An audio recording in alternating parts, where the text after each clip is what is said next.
Well, I'm sitting here, I was doing nothing, waiting for Melisandre's race. We get 2 horses left. We have Mountaineer Prince and Melisandre. I don't want to spend too much time talking about Mountaineer Prince. He's pretty much worn out his welcome at the barn, and I know there's only a certain amount of horses to race against in Michigan this summer, but that can't be the only reason we keep this horse. He has to show some consistency. The ability is there. There's enough ability to make an argument. If he was consistent at the speed he was going, you'd be like, just wait till we get him the fairs, whatever. We'll see what happens. But the constant braking, it's a sore spot for sure for me. So we get him and Melisandre left. She's got the outside post. She has been racing great, and it would not shock me if she won or was in the mix. I believe this filly is now starting to come forward.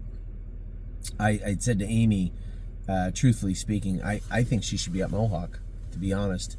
I think this filly at Mohawk would truck 55, 56 in a matter of weeks. That's just my personal feeling on the subject. We'll see. I know that Amy loves Melisandre. I'm not too worried about Oak Grove, but I would like to see her in Lexington.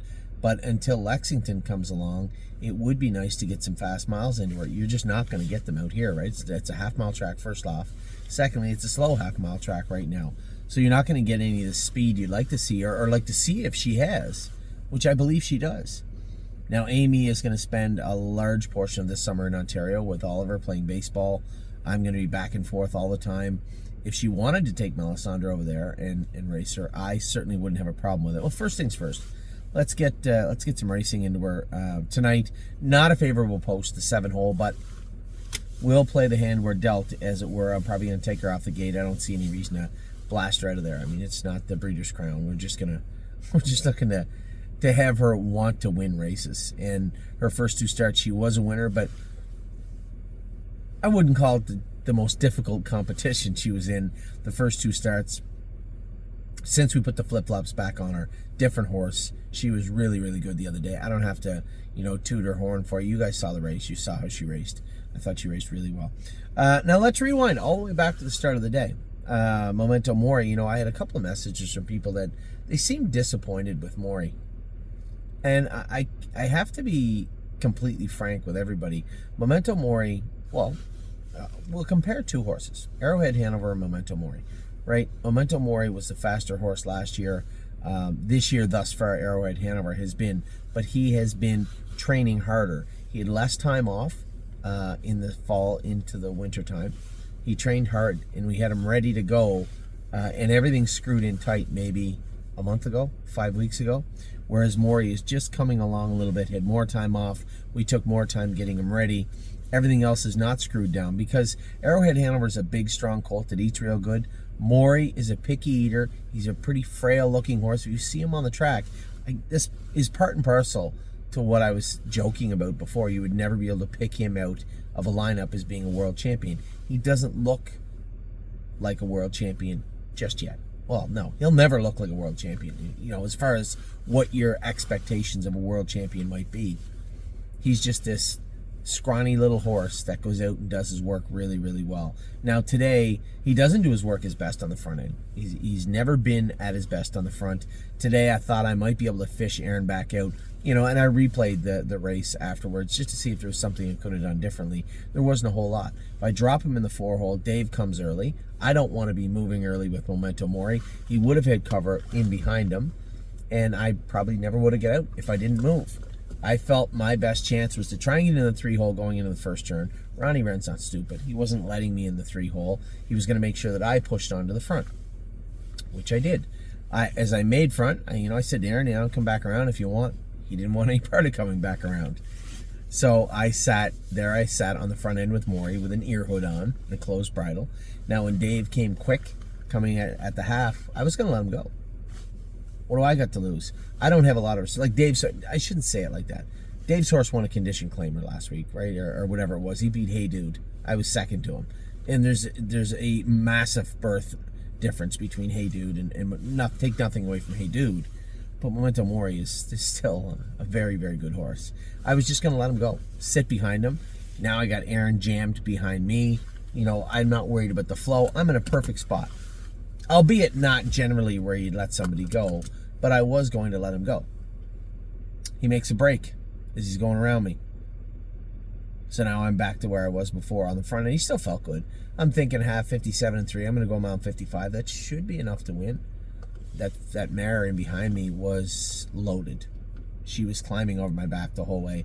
Aaron moved her over, and she was gone. 54 flat, and that's just simply more. Just math alone, that was simply more than he was ready to go. He wasn't going to win in 54 today. If I had followed him, I would have been second and closer in 54, but he still wouldn't have won in 54.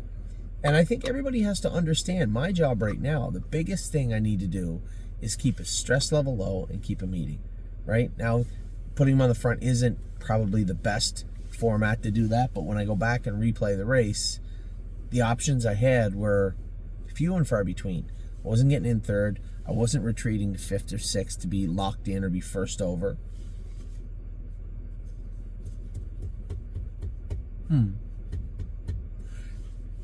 Just the way I had to play it. And I think that's a fair assessment. I don't think anybody out there is going to look at the race, however you want to look at it, and say, no, you could have done this. There just wasn't any room. It was either at the back or on the front. And when you're 3 to 5, it's really tough to fish somebody into removing.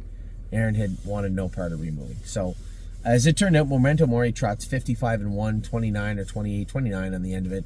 Horse looked good, but that's where he was ready to go. So for all my partners out there, please understand, we wanted him ready for the races that are coming, right? He's not a big, strong colt. I do have my concerns about shipping him all over Ontario. I'd be lying if I told you, no, it doesn't bother me at all. Of course it bothers me. I want to ship him out to Mark Beckwith's farm, right? I want to have the horse on the field a little bit, train it, race him, and be able to manage him for the next 3 weeks. Let Mark be able to keep him on the field, see if we can get some weight on him. There's some there.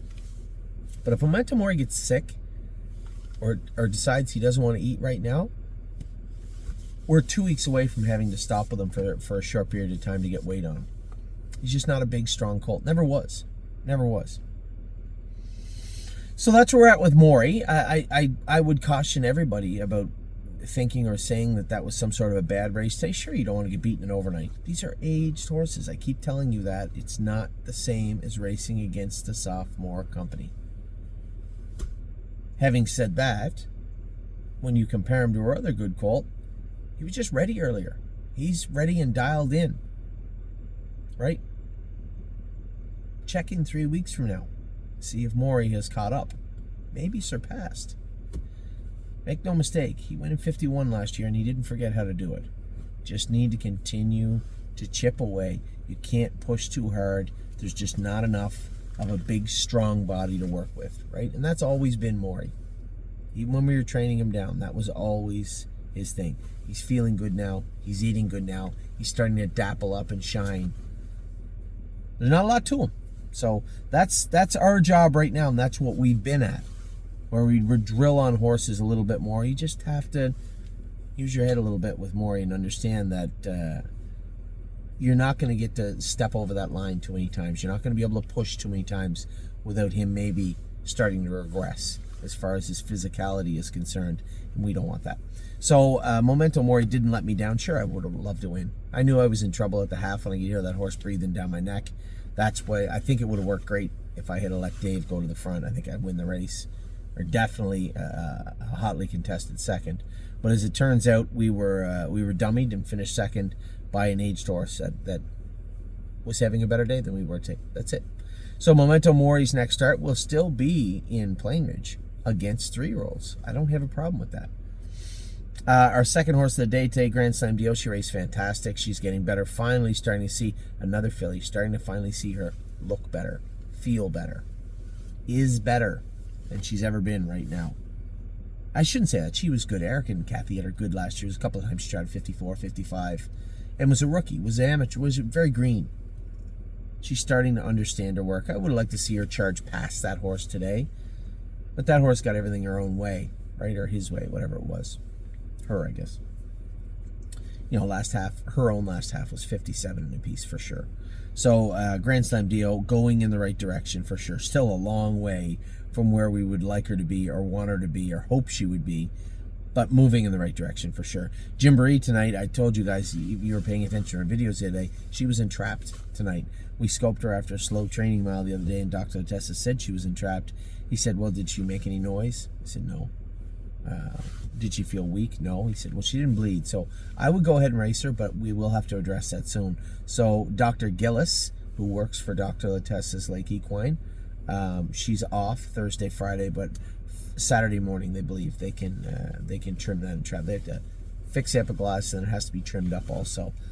It's more of an in-house thing. It's nothing major that needs to be looked at Brown Clinic or anything like that. It's something we can do here in-house. So Dr. Gillis is going to do that. I have to ask myself, she trots 57.4, 30 seconds flat in the end of it with an entrapped epiglottis. How would she be without one? I would have to think she'd be better. You know, I guess it goes without saying. Of course, you would ask yourself, well, if she had an entrapment, why did you just put her in the 2-hole? Well, I would have went in the 2-hole. I just didn't know if it was going to be available very long. When I left out of there, I said, well, Chris will let me go, but if I try to get in the 2-hole and I get chased out of it and I don't have the power to get to the front, now I'm parked, right? I just thought the easiest path to victory lane, if possible, tonight was on the front. As it turns out, that filly, I remember that filly now, Sienna Sunrise. That filly beat Aunt Lily in a gold last year, by the way. No joke. So a really good-looking filly, and she certainly looked good tonight. The horse that Kurt Sugg drove, and second was Chris Lem's. Quite frankly, if you were going to look at probably the 3 best horses in the race, they finished exactly where they were supposed to. But again, a mile and 57.4 with an entrapped epiglottis, I would think, is a pretty good mile. We will fix that Saturday, and she'll race as soon as she is available or able to in the coming weeks. So it shouldn't be a long thing. Dr. Latessa said it's very, very minimal downtime. So Momento Mory raced good. Just beat fair and square by the horse that was ready to rumble today. Grand Slam Deal raced very good again. Continues her forward march and progression, which is always important. Gymboree did the best she could. Trotted a great mile, 57.4 tonight. Again, she can't help but be better in the future. Just waiting on Mountaineer Prince, and as I said, I hope he races better. And then Melisandre tonight will close out our night. Tomorrow, got a great looking card for me anyway. Looks like Money and Captain Incredible tomorrow. Now Captain Incredible both drew the outside. Captain Incredible drew the outside. Looks like Money drew 5, I think. 5 or 6. He was given the 5 or 6 hole. So he's in a good spot. Captain Incredible, I'm just gonna race him. I don't think you're gonna see me blast him out of there or anything like that. We're gonna race him, go easy, keep an eye on him and keep looking under the hood. My fixation, I suppose, at this point would be a Lexington. Have him ready to rock, full bore, all cylinders firing as we get to Lexington. That would be my plan, but got to start somewhere. So tomorrow it all starts. His sophomore career starts tomorrow. And then Woodmere Betcha qualified great. Her qualifier was fantastic. She is 5-2 picked to win tomorrow, so she is in a really good spot. Captain Incredible 7-2 from post 8. Looks like Money 2-1 from post 5. So that's what's on tomorrow. Friday we have Manhattan Money, Spitfire Overseas. What do they got? Manhattan Money 2-1. Really? 2-1 on Manhattan Money, 3-1 on Spitfire Overseas. Arrowhead Hanover 2-1 in the Sire Stakes. Very good. Texong Soprano 2-1 at Yonkers, and Foxy Seaside 10-1 to close out our Friday night. Saturday we have Rose Run Alexander. Chicago Hall is in the SBOA elimination. He is 6-1. Alexander's 2-1. Vehement 7-5, and JK Victory will close out our night at 8-1 with Tyler Borth. I wish James had told me he was booking off. Nothing against Tyler. Oh, Jody had one in there. He had one in there anyway. Sunday we have a number of our big guns, so to speak, racing here on Sunday evening. We have Save America. We have Greatest Ending also racing on Sunday evening here, and Neptune. Our newest import is racing here on Sunday night also. So a fantastic day with the babies today. Thoroughly, still a little bit on cloud 9, so to speak, answering emails and talking to people about the way that I saw it, the way they trained today, but really, really pleased with the entire group today. I told you there was maybe 3 or 4 or 5, maybe 6 horses that are kind of in my office where I'm going to work with them for the next 5 or 6 days. A couple of them I'm not angry at all. I just want to make sure we get all the wrinkles ironed out, and a couple of them I think need some additional attention, and they're going to get it. Nobody, as I said, I'm not angry with anybody for the most part.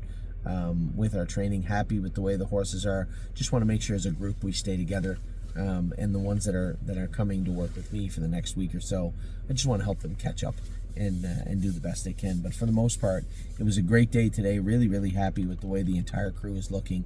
Excited to hear about the reports out of Ontario, and then trying to figure out for you also when the horses are going to be training in Ontario. A lot of people asking, when can we go watch them train? Some people are wanting to go out and watch them.